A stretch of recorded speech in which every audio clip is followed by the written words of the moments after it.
what I love about, our friendship and just the decades of art and activism that we've shared together is we're very different beasts, of the same political, goal and leanings, but we have different approaches in terms of our identity and the ways we do our art. But one thing that's always struck me about your work is that the emotion that it brings up, and it makes me, think about the art in activism, because I have one mind that keeps it totally separate. The art is one thing, the activism is another, but I don't think it's as neat as that. Amanda Gorman at the inauguration day, just the role of the poet, the role of the artist in times of war and in difficult times as ways to deal with things. And as someone who's part of a world that's, been marginalized, and seeing myself on screen or things that we've done to get ourselves on screen is satisfying on one level, and also can be kind of scary. There can be backlash, or it can make people feel like, oh, I watched the movie and so I had a feeling, so maybe I did something, so that's the other mindset that I have about art and activism being mixed up, which is that it doesn't mean, it can humanize people, but then there's the follow up of the activism. So those are just the first things I wanted to toss out at you and see what your thoughts were about it. Yeah, thanks for that question and that question comment. I think, it's sort of fascinating, and it's actually something I've thought about for years. I think that when we were making, that movie together, and the sort of performances that I was making, just sort of before that period, I really was mainly interested in the tool, of narrative and sort of connecting with people on an emotional level, for various end goals. So story is good for that, as you've said. We sort of emailed about this, and so I sort of acknowledged that there was like a strange point.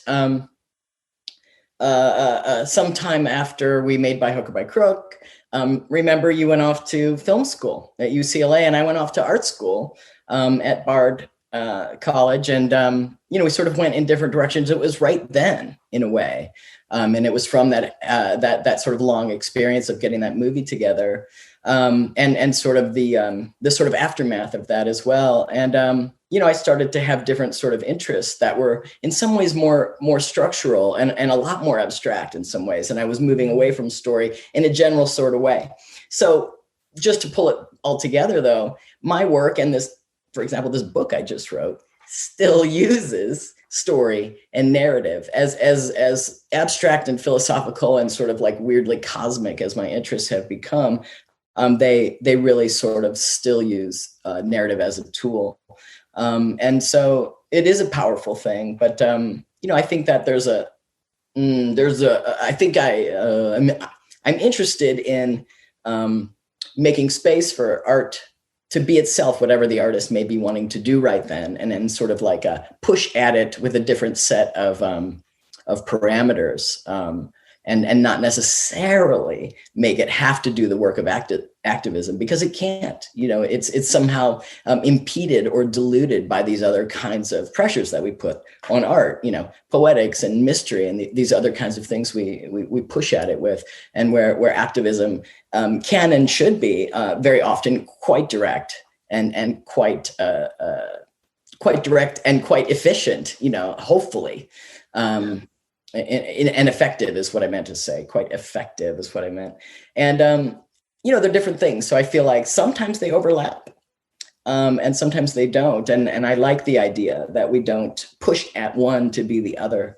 But yeah, I think what's interesting is also where they do overlap. And, I feel like there's a part of your practice, that where they do, there is a kind of overlap, and I'm always impressed by that. Well, yeah, we're kind of very opposite in the ways, the direction we went after our first film that was, premiered at Sundance or various festivals, and was just an odd movie. I mean, it was as narrative as we could get. We thought it was super narrative, but because it was so odd, it seemed to hold up well on test of time. But then, I've gone in this very narrative way, and I think of narrative as dangerous in a way. I think there's the power to repeat and trauma so easily, especially, I'm now in this TV world, and, you've gone in this more experimental art world, and now with your first book, which I want to talk about.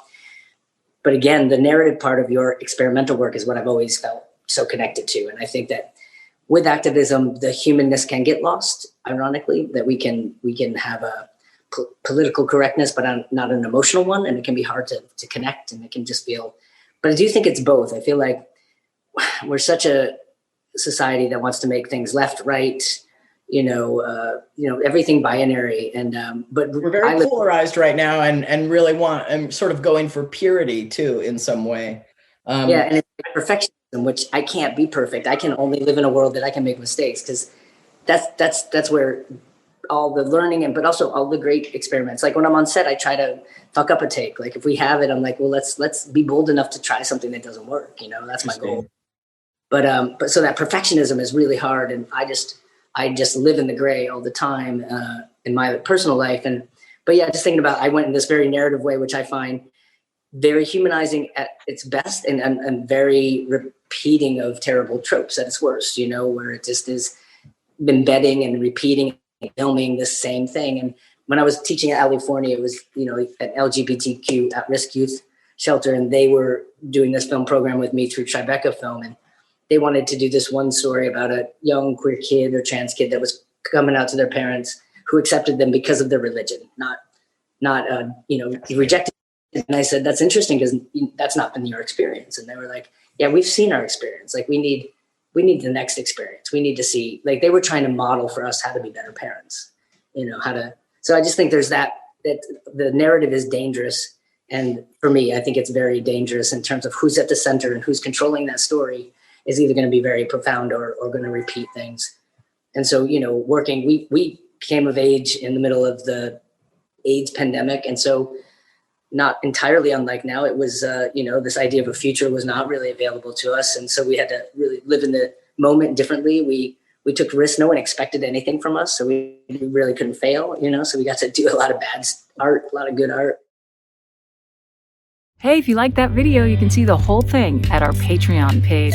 That's right, just hit the link that you're seeing on the screen right now, and it'll take you there. And you can become a patron today and help us keep launching new artists and bringing left of center art and activism to a wider audience. And can't wait to see you soon.